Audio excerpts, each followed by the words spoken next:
Chapter 44, Fate. Leonard's singing sounded like a lullaby as it lightly resounded through the doors and into the winding wooden stairwell. Klein's mind immediately turned torpid. He felt like he saw a silent moonlight and serene rippling lake. His eyelids rapidly turned heavy, as if he were about to fall asleep standing. Amid these indistinct sensations, he also felt a strange, formless, and indifferent focus on his back. It felt like he was wandering the spirit world himself. A baffling sense of déjà vu suffused as Klein suddenly found his train of thought once again. With his strong spiritual perception and extreme familiarity with cogitation, he barely escaped the influence of the midnight poem.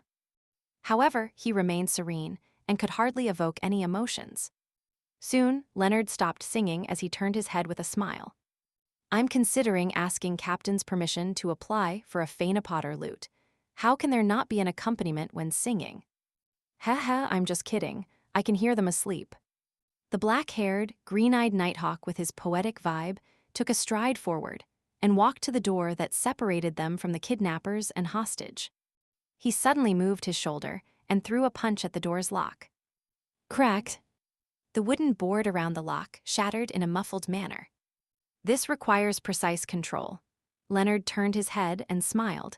He then reached his hand into the hole and opened the door.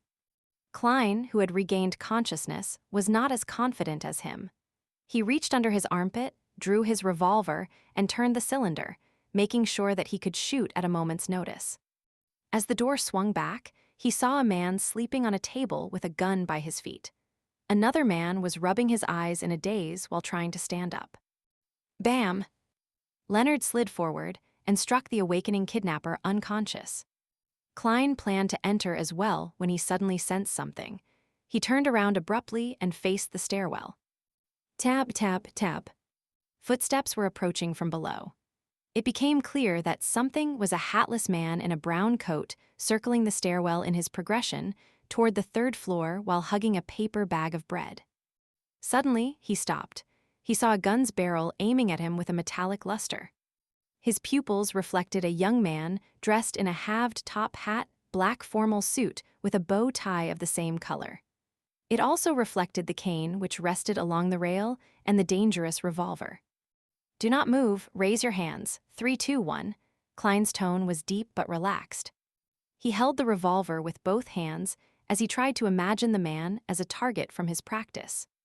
Amid the tense atmosphere, the man in the brown coat threw the bag of bread and slowly raised his hands. "Sir, is this a kind of a joke? Has there been a misunderstanding?" He stared intently at the finger that Klein had placed on the trigger as he forced a smile. Klein was temporarily unable to determine if he was an accomplice or a neighbor, but he did not reveal any abnormalities. He said in a deep voice, "Do not attempt to resist. Someone will determine if it's a misunderstanding in a while." At that moment, Leonard, who had finished handling the kidnappers, walked out and noticed the man in the stairwell. He said leisurely, "So the kidnappers have another accomplice responsible for buying and delivering food." Upon hearing this, the man's pupils constricted as he suddenly raised his foot and kicked the bag of bread up in an attempt to block Klein's vision. Seemingly unaffected, Klein coldly pulled the trigger like his usual training. Bang! Blood burst out from the man's left shoulder. He tumbled to the ground and attempted to escape from the second floor. However, Leonard had already reached his hand towards the handrail before leveraging himself to jump over. With a dull thud, Leonard landed on the man from above. The man fainted as Leonard swatted away some of the blood that had splattered on him. He looked up at Klein and chuckled. "Nice shooting." "I was trying to hit his legs." The corner of Klein's mouth twitched in an indiscernible manner as he caught a whiff of the smell of blood. He discovered that despite not having any enhancements to his visual, auditory, or tactile senses after consuming the seer potion, he could still see obstructed objects and hear faint footsteps, allowing him to take preemptive judgment. Was this in the scope of spiritual perception? Klein nodded in thought as he watched Leonard find a sharp dagger in the accomplice's possession and drag him into the room.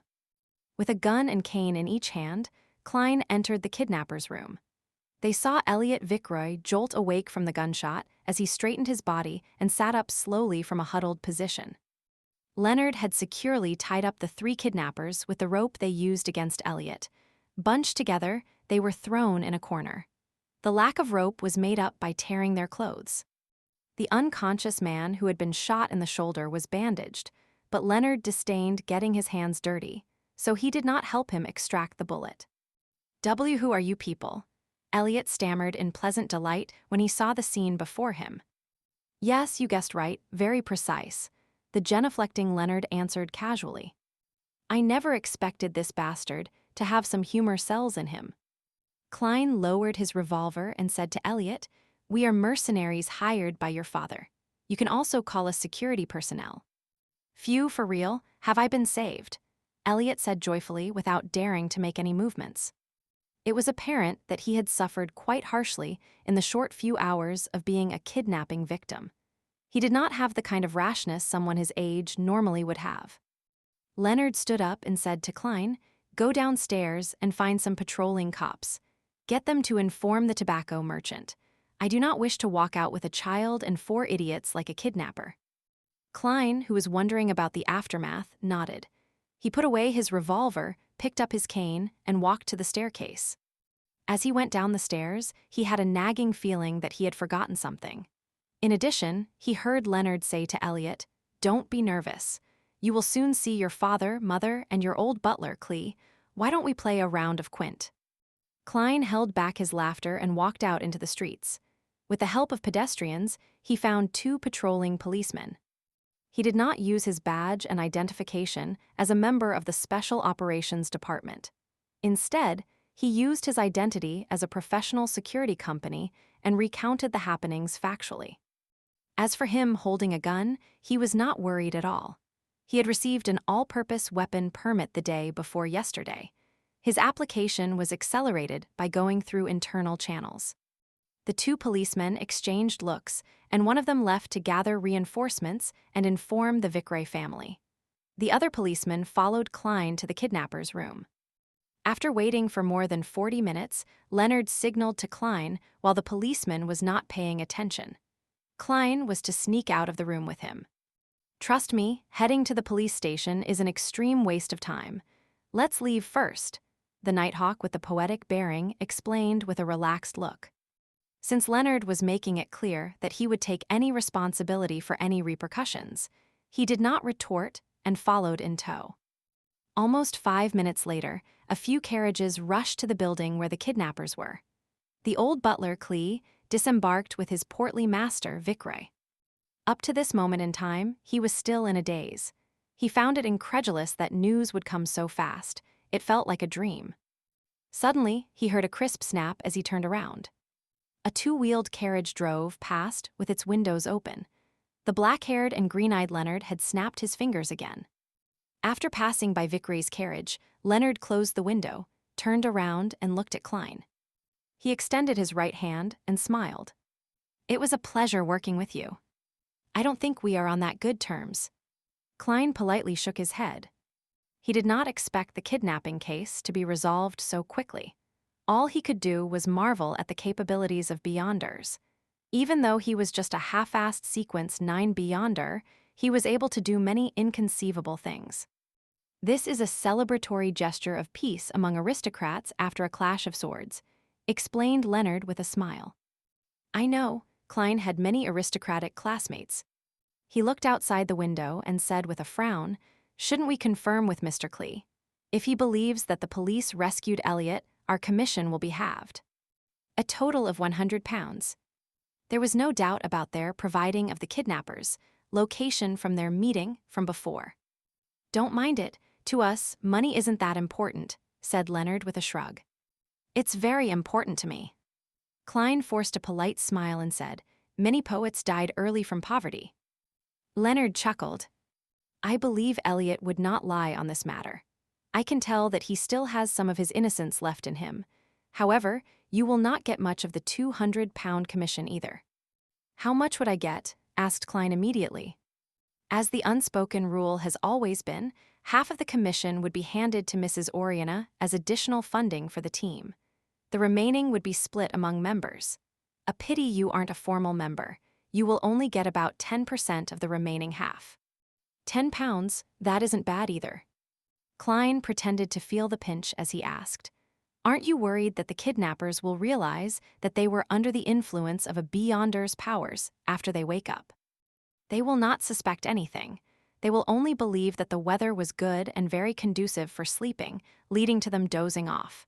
They will even believe that the song existed only in their dreams. This is something we have verified before," answered Leonard very confidently. "Instead, it's your demon-hunting bullets that might arouse suspicion. Of course, you being a queer who enjoys mysticism would be a perfectly reasonable explanation." "I see." Klein was relieved. He just kept feeling like he had forgotten or overlooked something. After returning to Zoutelen Street, Klein did not wait for Clee's arrival. He strolled to Welch's place and took a different route home. On the way, he bought some beef and olives for dinner. The meal was enjoyable as always, with the same three siblings chatting idly. However, there was an additional visitor. He was a worker responsible for collecting 1 penny for the gas meter.